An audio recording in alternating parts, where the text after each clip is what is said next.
Welcome back to the Business of Becoming. I'm your host, Steffany.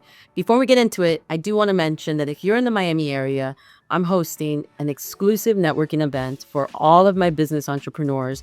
It is March 21st, 8 p.m. All the details are down below in our link. Today, we're going to be talking about 10 habits that I believe every individual who is trying to become somebody better, trying to become a better mom, a better business person, they need to hear. So I don't want to overwhelm you, but I do want you to listen in close and say, man, one or two or three or maybe all of these habits I want to start incorporating in my life. But if we want to be safe and we don't want to overwhelm our nervous system, pick at least one or two habits for you to start trying to incorporate in your life in this season. So we're going to start.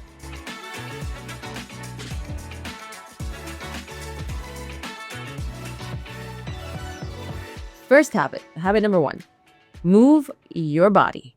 And hopefully Frank puts in this like, move your body music or something like that, but who knows? Move your body. It is so important for you to be active. And I don't want to say that you got to do a 90-minute like gym session every day. No.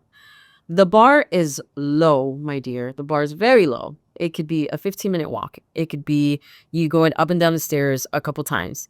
It could be not taking the elevator every single day at your job.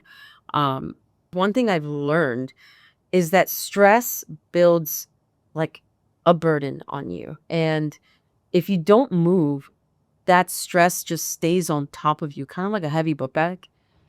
And it just starts to wear you down. And as you don't even move your body, you can't really clear your head as much. And usually what that happens is that just directs you straight to burnout because now you don't feel good. And in that retrospect, you don't even react good to a lot of different days. This shift wasn't physical only for me. It was really mental. It was mentally getting myself to get up and walk and be active. And once I did that, things started getting better. And this is my personal experience. Things started getting better. Decisions were made a little bit clearer. I felt good.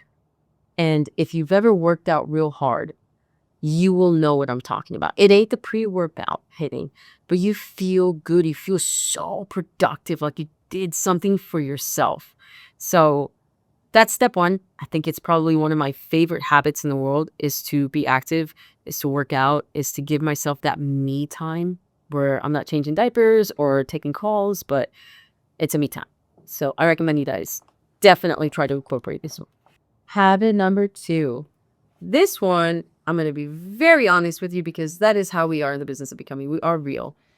This one, I have been trying to do for months. And I've learned this from people smarter than me. No phone first thing in the morning. And I have tried and I have failed because I'm honest. But the days that I have done this, I've only given myself maybe like 10 to 15 minutes because as a business owner, the first thing you're thinking is what the hell happened overnight.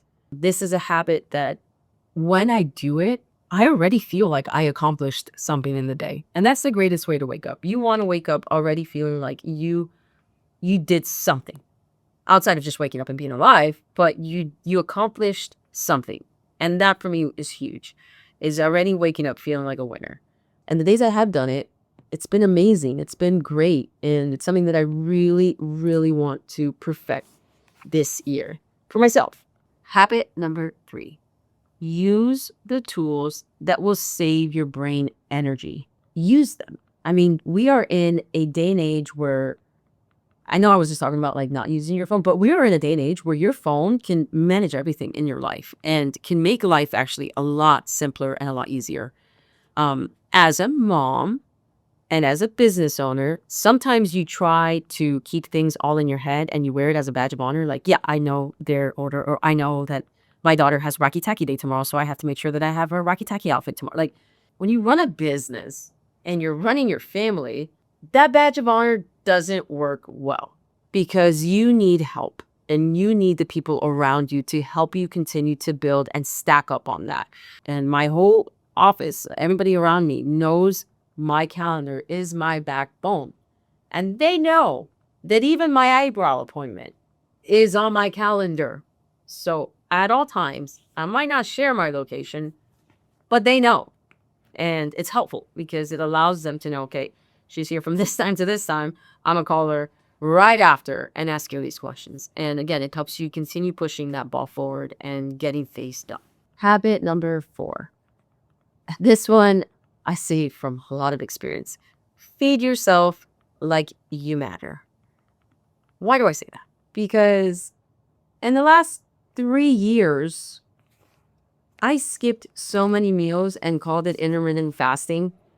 And I would pick off the food for my kid, or I like just nibble here and there. And honestly, that is not healthy.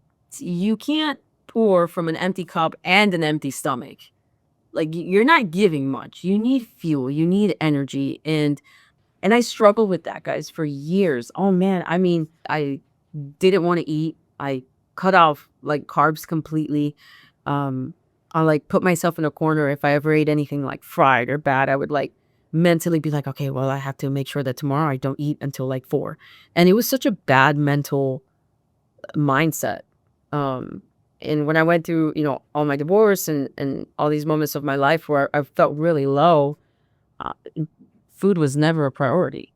It was not.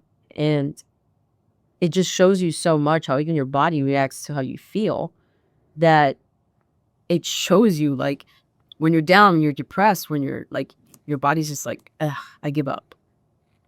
And that's like your body sending alarms telling you like, hey, like, help me.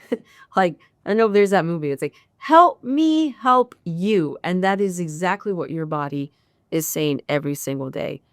Habit number 5, plan your week. Every Sunday, whether I'm at home or I'm traveling or whatever the case may be, I plan my week. I don't go into so much detail because most of my weeks are already planned weeks, months in advance.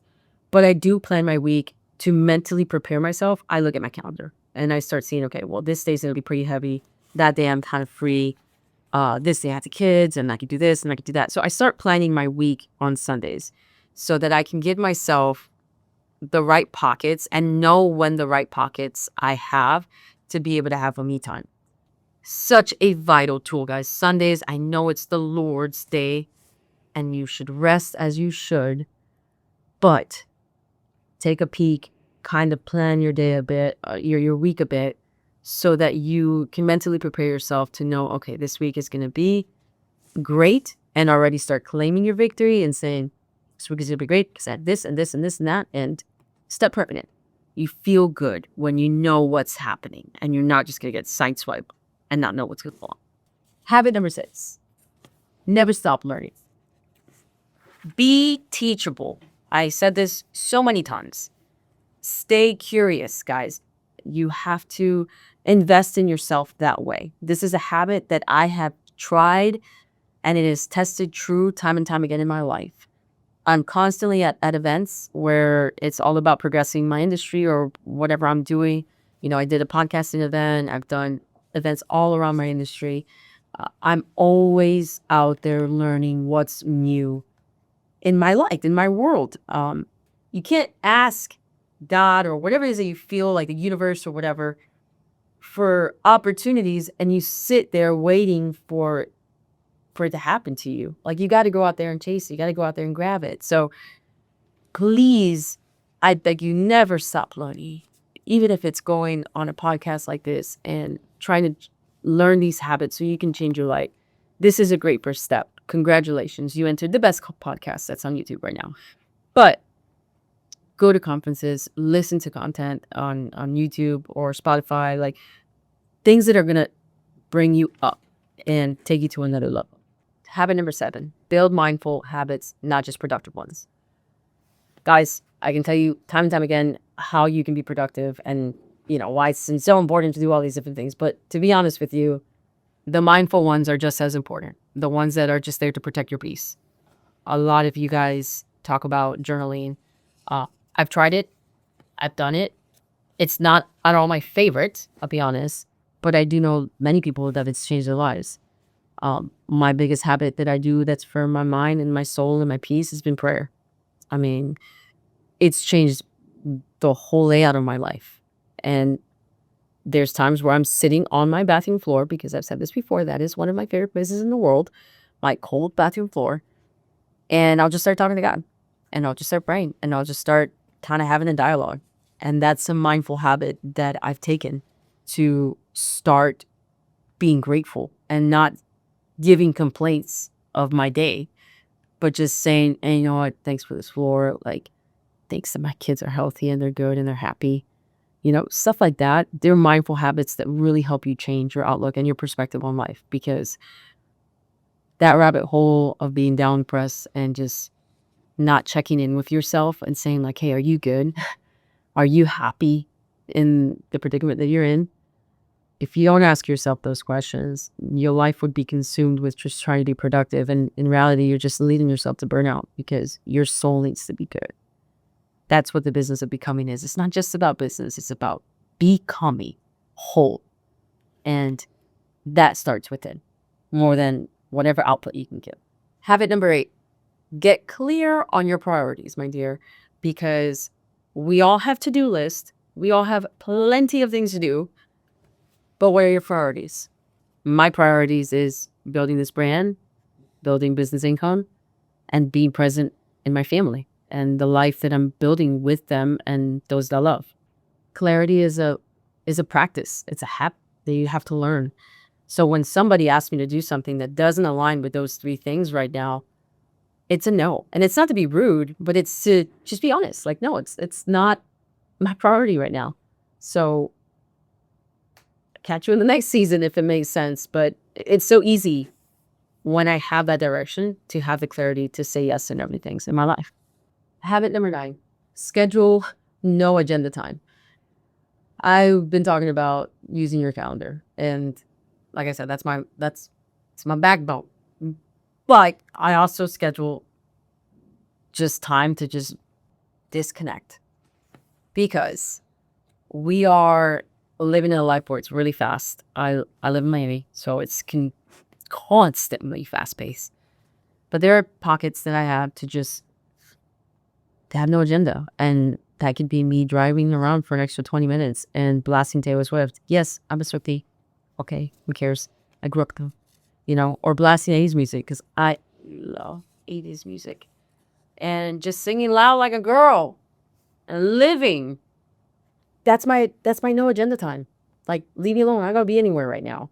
I can get there 20 minutes later and I'm okay. Or it's watching the JFK love story, because right now that is top tier, my dear. If you haven't watched it, please do. Don't know how real it is compared to their real life story, but my God, does it give me all the feels. Tonight is my no agenda time. And guess who's watching the next episode? Your girl, right here. So again, schedule it. And honestly, low-key, you get these creative ideas in those moments when you're just like chilling. So be creative. I mean, if you like to paint, you like to write, like do whatever it is, like do it in those times. Schedule that no agenda and just see what happens. Lastly, habit number 10. This one is probably the one that was so hard for me as a type A personality to actually adapt, which is embracing flexibility and understanding that life happens. Whether you plan this incredible vacation and then your kid gets sick, or you had this awesome time to have a me time and family emergency, or a fire at work that you need to go put out. Flexibility, I think, is probably the highest form of discipline, because you can train yourself to say, this didn't go as planned, but I'm going to make the best out of it. I'm going to make the best out of this situation. It's happened to me so many times that as a type A, when you live by the book of your calendar and this, and things just don't work out that way, it's hard. It's a tough pill to swallow, because sometimes it feels like defeat. But in reality, it's just adapting to be flexible and saying, okay, how can I work around this and make this happen? And then honestly, I low-key felt like a freaking genius and a boss, because I've been able to be flexible in situations where anybody would have just thrown in the towel and said, bump this. Like, this is too much for me. And being able to solve that problem and create a solution for it made me feel invincible. And it just requires a different kind of mindset to be flexible. I definitely think that this is a habit that if you are a parent who is a working, mom, or you're doing a side hustle, or you are in business and you also have, your kids' recitals and you also have to travel and you also have to do all these different things and be a daughter, a sister, whatever it is that you are. And then also you have to be youthful. So you have to go out and you have to be with your friends for dinner or whatever. You have to be flexible and take those moments and those opportunities where if things don't work out the way that you planned it, that you can still find a way to make the best out of that situation, because that's a real superpower, my friend. And if you learn to master that, business is all about being flexible and it's all about capitalizing in the right time, whether it's the time you planned it or the time that somebody else was available to make something happen. You got to learn to be flexible. All right, guys, there you have it. Those are my 10 commandments of how to live a life where it's messy, but it's balanced in the way that God intended for you. You know, um, I don't expect everyone to come out of here and say, well, I'm going to do every single one of them, because you will be overwhelmed. But I do expect you guys to pick a few that resonate with you the most and really try to push yourself to be that better in that department of your life. That's what the business of becoming is all about. It's not an overnight transformation. It is a constant decision to choose to be better and choose yourself a lot of the times, because we're not told that that's okay. And I'm looking at you. And if you're listening to me on Spotify, I am looking in the camera. You can do this. You've got this, because the world, it is your oyster. In the comments, I want you to write down which one you're trying to adapt into your lifestyle and which ones have worked for you that maybe I didn't mention. Like I said, I'm always here to learn. I'm always here to be taught. I'm really excited on what we're doing. By the way, this is episode 30. So, yeah, I did it. We're in 30 episodes. So, and it's growing. And I'm super happy and proud. And I love so much what we're doing. And I know you guys do too, because I see our content growing. I see our subscribers list growing. And I'm just so excited to share with you guys everything that we've got planned for this year. So I know if this episode hits home to you, don't forget to like and subscribe. This is what we're all about: building futures for ourselves, for our family, and for our business. So I'll see you guys on the next one. Don't miss it.